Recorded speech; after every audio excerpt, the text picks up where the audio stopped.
Peace be upon you all. Welcome back to our channel. Do you know how Kashmir was divided into two parts during the partition of India in 1947? One state, many nations, and a mysterious history. Today, let's explore how Kashmir was split during that eventful time in 1947. The year was 1947. The Indian subcontinent was about to gain independence from British rule. Two new nations were being formed, India and Pakistan.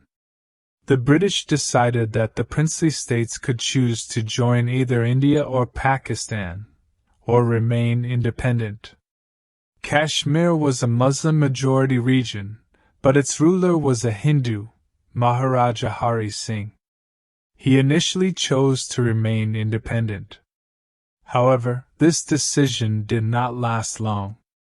In October 1947, a group of Pashtun tribal fighters from Pakistan launched an attack on Kashmir.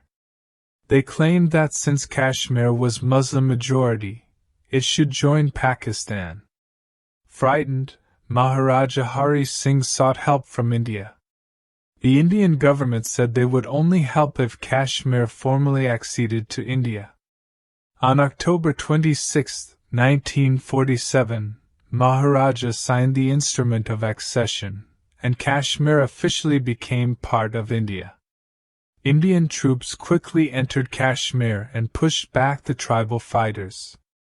This led to the First Indo-Pak War over Kashmir. The war continued until 1948. With United Nations intervention, a ceasefire was declared. The point where the armies stopped became known as the Line of Control, LOC, and from then on, Kashmir was divided into two parts. The western part came under Pakistani control, known as Azad Kashmir. The eastern part remained under Indian control, now the state of Jammu and Kashmir. Sardar Abdul Qayyum Khan, a prominent Kashmiri Muslim leader. In 1947, he himself had declared rebellion against Maharaja Hari Singh. Qayyum Khan said that the tribal invasion had actually disrupted his own plans. In his words, "The claims that Pakistan orchestrated everything are historically incorrect. We had started an armed rebellion in August 1947. At that time, it felt like the state's army was waging war against its own people. Gradually, more people from the border areas started joining the movement. But the entire plan was derailed because of the tribal invasion. Had there been coordination, the tribal fighters could have reached Srinagar airport without resistance. But they were disorganized. There was no command from behind, and they started looting instead. And once they were loaded with loot, they simply went back.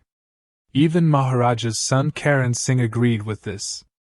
He said that had the tribal fighters not wasted time in looting, the Pakistan-backed forces could have reached Baramulla, and history might have taken a different turn. The situation had become very delicate. When the Indian troops finally arrived, the attackers were only 4 to 5 miles away from Srinagar airport. From then on, Kashmir was divided into India-controlled and Pakistan-controlled regions.